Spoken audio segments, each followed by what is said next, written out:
Saya akan mulai dengan kisah seorang anak muda yang ada di Irak, terkenal dengan kesolehannya. Orang ini dalam kisah yang sedang saya baca, saya tidak temukan namanya. Tapi kita ambil ibrah, pelajaran. Orang ini saking kekuatan hubungannya dengan Allah luar biasa. Kalau azan langsung ke masjid on time, tidak pernah ketinggalan saf pertama. Dari pakaiannya sudah penampilannya sangat dekat dengan Allah. Kalau ngomongnya selalu cuma ayat Al-Quran, nasihat, hadis Nabi SAW. Hidupnya sehari-hari begitu. Kalau bekerja mencari yang halal, pokoknya sudah di jalan Allah Subhanahu Wa Taala. Orang ini memiliki kelebihan fisik, sangat gagah. Di Baghdad terkenal pada saat itu dia adalah anak yang paling gagah. Umurnya juga masih sekitar 19 tahun pada saat itu kisah ini terjadi. Sampai menjadi buah bibir di kalangan seluruh wanita di Baghdad pada saat itu. Berharap wanita bisa ngobrol saja sama dia karena luar biasa.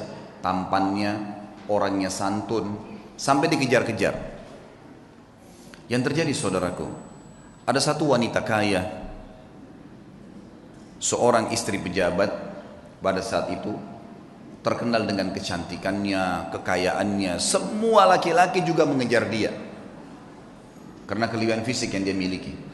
Dia berkata kepada orang di sekitarnya, saya akan menaklukkan laki-laki itu dan pasti dia akan berzina dengan saya. Yang terjadi saudaraku, dibuatlah sebuah tipu daya syaitan di depan rumah orang ini, perempuan ini. Kebetulan waktu suaminya lagi pergi bertugas keluar kota, dan zaman dulu orang kalau tugas berbulan-bulan dan Allahu a'lam bisa kembali atau tidak, karena memang mereka pada zaman itu tidak ada komunikasi, tidak ada transportasi kayak kita sekarang, tidak ada alat komunikasi maksud saya yang bagus seperti sekarang, dan tidak ada transportasi. Yang jelas dia lagi di rumahnya, dia berhias dengan semaksimal mungkin kecantikan yang dia miliki dengan semerbak minyak wangi yang luar biasa. Kemudian dia bilang sama dayang-dayangnya, kalau anak muda itu lewat di depan rumah, bilang kalau di dalam rumah ada orang yang sedang sakit dan tidak ada laki-laki yang bisa bantu, tolong bawa ke tabib. Dijebaklah anak muda ini. Begitu dia lewat, tiba-tiba dayang-dayangnya keluar 3-4 orang dengan teriak-teriak, tolong bantu, tuan kami sedang sakit. Sampai akhirnya tidak ada laki-laki dan tolong bantulah. Akhirnya si laki-laki ini masuk ke dalam rumah tersebut. Waktu dia masuk dalam rumah tersebut, saudaraku seiman, maka yang terjadi adalah, yang terjadi pada saat itu, ditutup pintu. Kemudian si perempuan yang tadi licik ini berkata, kalau kau tidak mau berzina dengan saya akan teriak bahwasanya kau sengaja datang untuk mengganggu saya di rumah saya. Dijebak.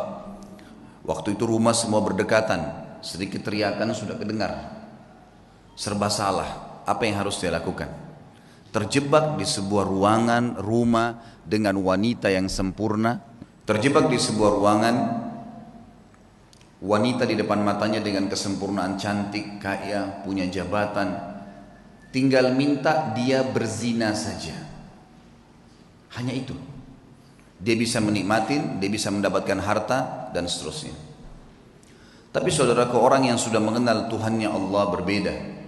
Dia sudah tahu siapa dia sudah tahu siapa yang akan dia hadapin dari makhluk juga ini. Dia sudah tahu bagaimana hukum Tuhannya. Dia sudah tahu janji-janji Allah nanti kalau dia meninggalkan yang haram, nantinya di surga akan dibalas apa. Dia sudah pelajari semuanya. Maka dia pun berdoa kepada Allah mengatakan, ya Allah, engkau tahu bagaimana aku menjaga hubunganku denganmu dengan baik. Dan dari dulu aku sudah selalu digoda untuk melakukan hubungan dengan lawan jenis dan aku selalu menahannya. Kenapa sekarang aku tiba-tiba masuk dalam sebuah jebakan syaitan yang seperti ini? Selamatkanlah ya Allah. Tiba-tiba dia rasa mules, perutnya gak enak. Kemudian dia bilang, saya mules, saya butuh kamar kecil. Kata perempuan tersebut, kamar kecil di depan mata saya ini, buka, silakan masuk. Tapi tetap setelah kau keluar kau akan zina dengan saya. Kalau enggak saya akan teriak. Dia masuk, kemudian dia buang air besar. Dalam kisah ini, maaf, kisahnya memang begitu. Buang air besar. Setelah buang air besar, muncul ide di pikiran dia. Tiba-tiba Allah berikan petunjuk, dia mengambil kotorannya sendiri, dia tempel di bajunya. Pada saat dia keluar dari ruangan tadi, si perempuan kaya ini yang terkenal dengan kebersihannya, kecantikannya segala, kaget melihat. Tadinya bajunya rapi orang ini, tiba-tiba penuh dengan kotoran dia sendiri. Lalu dia mengatakan, kenapa kau begini? Dia bilang, saya begini orangnya. Inilah yang sedang terjadi sekarang. Maka kalau kau memang mau berzina, saya orangnya sudah seperti ini. Ini kotoran di badan saya. Akhirnya perempuan tersebut mengatakan, keluarkan laki-laki ini jorok dan kotor. Dikeluarkan dari perempuan tadi, dan dia begitu keluar di depan rumah perempuan tadi sujud syukur kepada Allah selamat dari zina. Bagaimana seseorang kalau tahu dan mengenal Tuhannya, dia akan menyelamatkan dirinya dari dosa, bukan cuma terjerumus, sudah terjebak masih bisa lari, teman-teman sekalian. Betapa lemahnya banyak orang di antara kita, bukan cuma dijebak, dianya sengaja jerumuskan dirinya.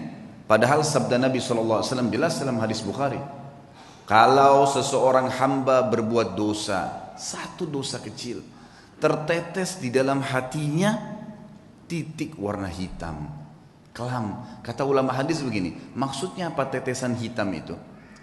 Dia akan merasa beberapa hari ke depan hidupnya gelap, hidupnya sulit dengan satu dosa kecil. Hidupnya sulit, kelam, banyak pintu-pintu rezeki yang masih tertutup sampai titik hitam itu bersih. Apa kata Ibnu Umar radhiyallahu anhu? Aku mengetahui beratnya dosa kecil yang aku lakukan. Akar dzam, dosa yang paling kecil. Mungkin kita cuma melihat sesuatu yang biasa, mungkin cuma sekedar dengar sesuatu yang tidak disengaja. Saya tahu Allah mengharamkan saya sholat berjamaah subuh di masjid sebulan. Terharamkan dari ibadah gara-gara dosa yang paling kecil bagi dia.